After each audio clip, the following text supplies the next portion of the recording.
Halfbrick has a party. Gamefly allows iOS game rentals. Yahoo makes something actually good. Amazon beefs up their streaming library. Stanford getting a beautiful Apple Store. And John Malkovich stars in a pretty unique Siri ad. That is two of them. It's Friday, May 25th, 2012, and this is iWake. I'm Tim Chaten, and this is what's going on in the Apple world today. Good morning, and welcome to another edition of iWake.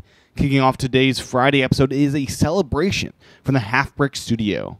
Halfbrick updated their two most popular apps today, or should I say yesterday, starting with Fruit Ninja. According to Halfbrick, celebrate the 2-year anniversary of Fruit Ninja in style with the greatest update ever.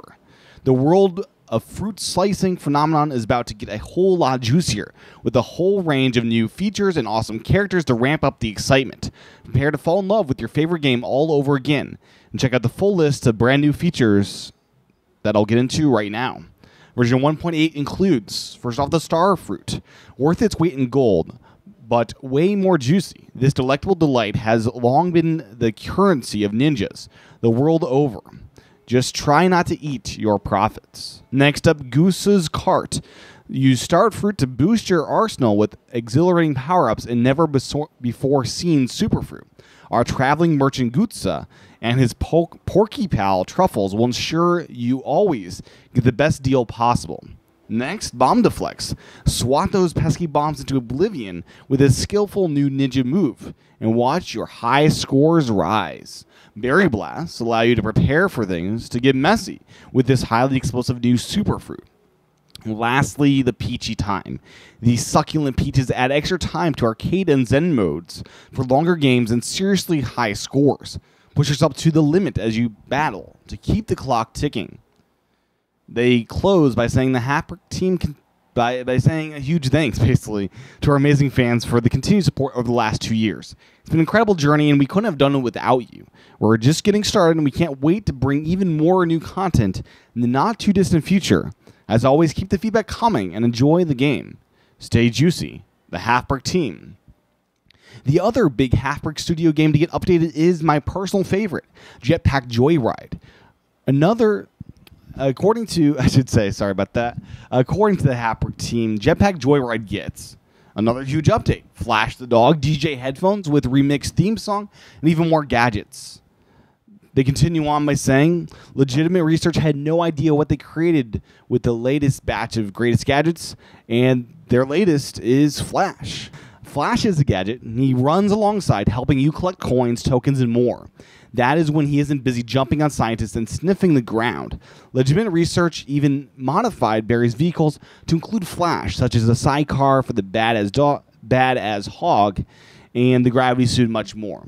They also introduced DJ headphones to the shop, which swaps the regular theme music to an intense techno remix.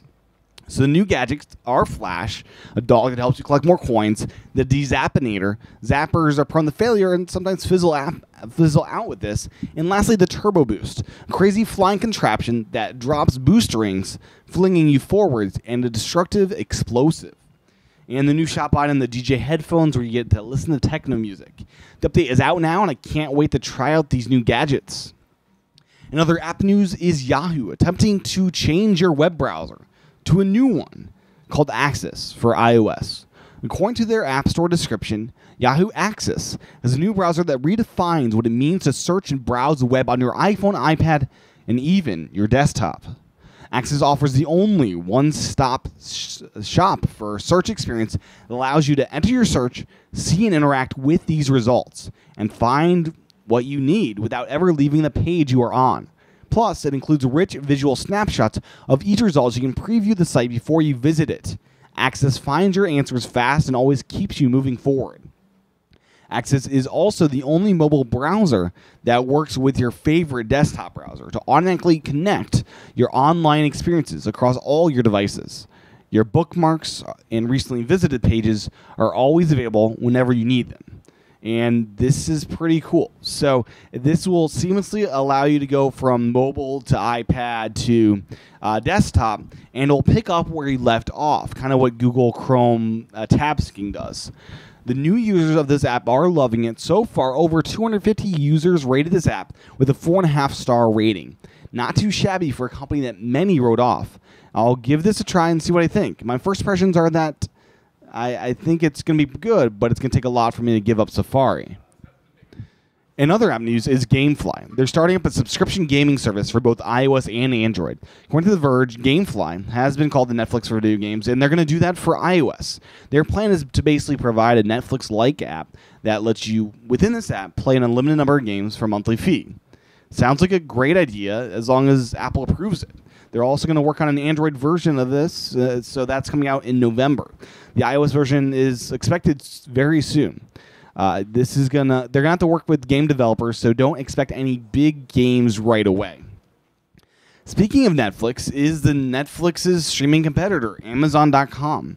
The company announced a pair of announcements regarding their video streaming service. According to The Verge, the first is a new store within Amazon called Never Before on DVD, which offers DVDs made on demand for content that, as the name implies, has not been on DVD before.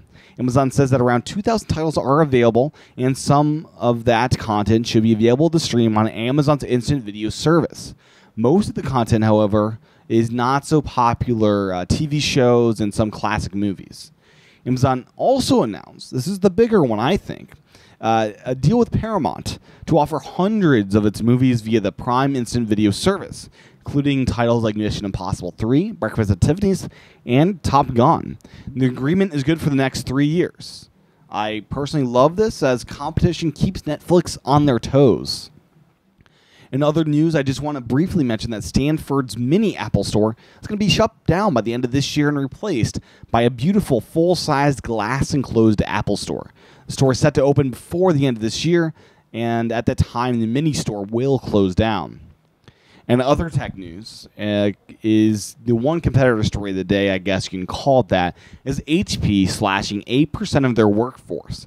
According to the LA Times, the company is slashing 27,000 jobs. The reason? Poor profits. If only HP sticked with WebOS, what a future it would have had if it handled that acquisition of Palm properly. Oh well, how the not-so-mighty have fallen. Last up today, I just want to point out that John Malkovich starred in 2 new Siri ads. What I love about these ads, and something that many articles did not point out, is that John points out another way you can use Siri.